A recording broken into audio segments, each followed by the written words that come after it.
अक्लमंद हंस। एक बहुत बड़ा विशाल पेड़ था। उस पर 20 से ज्यादा हंस रहते थे। उनमें एक बहुत सियाना हंस था, बुद्धिमान और बहुत दूरदर्शी। सब उसका आदर करते, ताव कहकर बुलाते थे। एक दिन उसने एक नन्ही सी बेल को पेड़ के तने पर बहुत नीचे लिपटते पाया।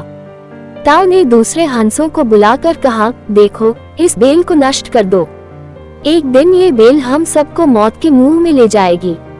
एक युवा हंस हंसते हुए बोला, ताव, ये छोटी सी बेल हमें कैसे मौत के मुंह में ले जाएगी। सियाने हंस ने समझाया, आज ही तुम्हें छोटी सी लग रही है। धीरे धीरे ये पेड़ के सारे तने को लपेटा मारकर ऊपर तक आएगी।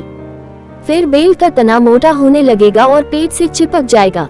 तब नीचे से ऊपर तक पेड़ पर चढ़ने के लिए सीढ़ी बन जाएगी।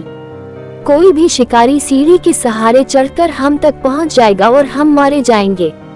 दूसरे हंस को यकीन न आया, एक छोटी सी बेल कैसे सीढ़ी बनेगी।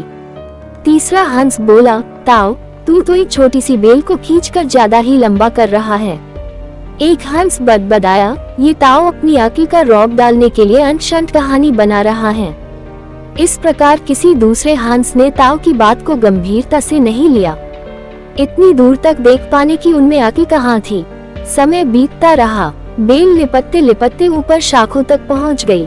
बेल का तना मोटा होना शुरू हुआ और सचमुच ही पेड़ के तने पर सीढ़ी बन गई, जिस पर आसानी से चढ़ा जा सकता था। सबको ताव की बात की सच्चाई सामने नजर आने लगी, पर अब कुछ नहीं किया जा सकता था क्योंकि बेल इतनी मजबूत हो गई थी कि उसे नष्ट करना हंसों के बस की बात नहीं थी। एक दिन जब सब हंस दाना चुगने बाहर गए हुए थे, तब एक बहेलिया उधर आ निकला। पेड़ पर बनी सीढ़ी को देखते ही उसने पेड़ पर चक्कर जाल बिछाया और चला गया। सांझ को सारे हंस लौट आए। पेड़ पर उतरे तो बहेलिये के जाल में बुरी तरह फंस गए। जब वे जाल में फंस गए और फड़फड़ाने लगे, तब उन्हें ताव की बुद्धिमानी और दूरदर्शिता का पता लगा। सब ताव की बात न मानने के लिए लज्जित थे और अपने आप को कोस रहे थे। ताव सबसे रुष्ट था और चुप बैठा था। एक हंस ने हिम्मत करके कहा, ताव, हम मूर्ख हैं, लेकिन अब हमसे मुंह मत फेरो। दूसरा हंस बोला, इस संकट से निकालने की तरकीब तू ही हमें बता सकता है। आगे हम तेरी कोई बात नहीं टालेंगे। सभी हंसों ने हामी भरी। तब ताव ने उन्हें बताया, मेरी बात ध्यान से सुनो। सुबह जब बहेलिया आएगा, तब मुर्दा होने का नाटक करना। बहेलिया तुम्हें मुर्दा समझकर जाल से निकालकर जमीन पर रखता जाएगा। वहाँ भी मरे समान पड़े रहना। जैसे ही वह अंतिम हंस को नीचे रखेगा, मैं सीटी बजाऊंगा। मेरी सीटी सुनते ही सब उड़ जाना। सुबह बहेलिया आया।